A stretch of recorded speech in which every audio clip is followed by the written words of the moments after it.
শেখ, আমাদের সমাজে একটি কথা প্রচলন আছে, বাবা মা বেঁচে থাকা অবস্থায় নাকি সন্তান অর্থাৎ নিজের হজ কবুল হয় না, আগে বাবা মাকে হজ করাতে হয়, এরপরে সন্তান হজ করবে। ব্যাপারটি কি এমন?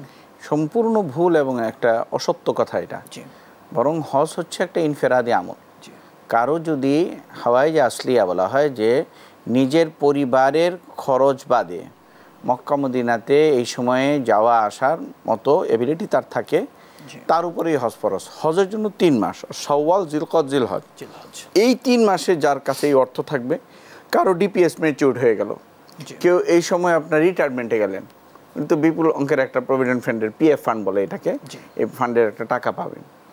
তো ওনাদের উপরে কি কারো বাবা মারা গেল, তিনি অনেক অঢেল সম্পদের মালিক হয়ে গেলেন, আগে কিছুই ছিল না ওনার, তার উপরে হজ ফরজ হয়ে যাবে। তাই এই বিষয়টিকে মেয়ে বিয়ে দেওয়ার সাথে, সন্তান সন্ততিকে বড় করার সাথে, বাড়ি গাড়ি একটু জায়গা করার সাথে, মা বাবার হজ করার সাথে আমাদের অনেক সময় নানা কুসংস্কারে আমরা হজকে আপনার বিলম্বিত করি। এটা জায়েজ নেই। বরং রাসূল পাক সাল্লাল্লাহু আলাইহি ওয়াসাল্লাম বলেছেন, যেই ব্যক্তির উপরে হজ ফরজ অথচ সে হজ করল না, কোনো অত্যাচারী বাদশাহ অথবা শরীয় কোনো উজর তাকে নিষেধ করে নাই, এরপরেও সে হজ করে নাই, ফাল ইয়ামুত ইনশা ইয়াহুদিয়ান আও নাসরানিয়ান, চাই সে ইহুদি হয়ে মারা যাক অথবা খ্রিস্টান হয়ে মারা যাক, আমি মোহাম্মদ কোনো পরোয়া করি না। তাই এই বিষয়টিকে খুব গুরুত্ব সহকারে দেখার দরকার আমাদের। আচ্ছা, আপনি হজ্জে তামাত্তুর ব্যাপারটি বললেন, সঙ্গে একটু যুক্ত করবেন। আমরা হাজী সাহেবরা সচরাচর যাদের প্যাকেজ থাকে, অর্থাৎ হজ সময়ের পূর্বে, হজের দিনগুলোর অনেক পূর্বে যারা যায়, তারা তো গিয়ে প্রথমে ওমরা করছেন, এরপরে হজ করছেন। কিন্তু যারা হজের ঠিক সময়ের কয়েকদিন আগে যাচ্ছেন এবং মূল সময়টা তারা পরে পাচ্ছেন হজের পরে, তারাও কি হজ্জে তামাত্তু করবেন নাকি হজ্জে কিরান করবেন সেক্ষেত্রে? আসলে বিষয়টা হচ্ছে কি, যে রাসূল পাক সাল্লাল্লাহু আলাইহি ওয়াসাল্লাম কোন হজ করেছিলেন, জি, এইটা নিয়ে আমাদের আইম্মা উলামা ইকরামদের মধ্যে, স্কলার যারা ছিলেন তাদের মধ্যে একটা মতানৈক্য আছে। জি, ইমাম শাফি রহমতুল্লাহি আলাইহির কাছে রাসূল পাক সাল্লাল্লাহু আলাইহি ওয়াসাল্লাম হজ্জে তামাত্তু করছেন, যেটা সাধারণত সবাই করেন।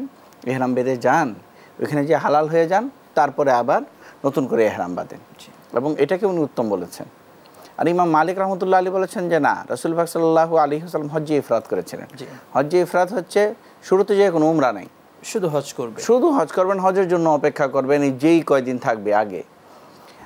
আর ইমাম আবু হানিফা রহমতুল্লাহ আলীর কাছে হচ্ছে হজ্জে কিরান হচ্ছে উত্তম, কারণ এর মধ্যে কষ্ট বেশি। ইহরাম বেঁধে আমরা যাব, যে উমরা করে আমরা হালাল হব না, একই ইহরাম দিয়ে হজ করব, একই ইহরাম দিয়ে হজ করব। তো এটার মধ্যে যেহেতু কষ্ট বেশি, এই কারণে সওয়াবও বেশি।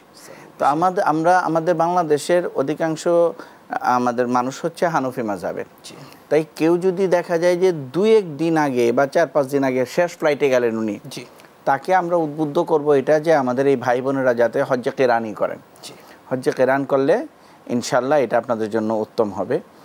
আর অন্য ভাইয়েরাও যদি একাধিক হজ হয় ওনাদের, একবার ইয়া করলাম আমি তামাত্তু করলাম, একবার ইফরাদ করলাম, একবার কিরান করলাম, এইভাবে করলে প্রত্যেক স্কলারের কথা অনুযায়ী রাসূল পাক সাল্লাল্লাহু আলাইহি ওয়াসাল্লাম যেটা আদায় করেছেন এটা আমার আদায় হয়ে যাবে, সবগুলো আদায় হয়ে গেল। জি, শুকরান, জাযাকাল্লাহ।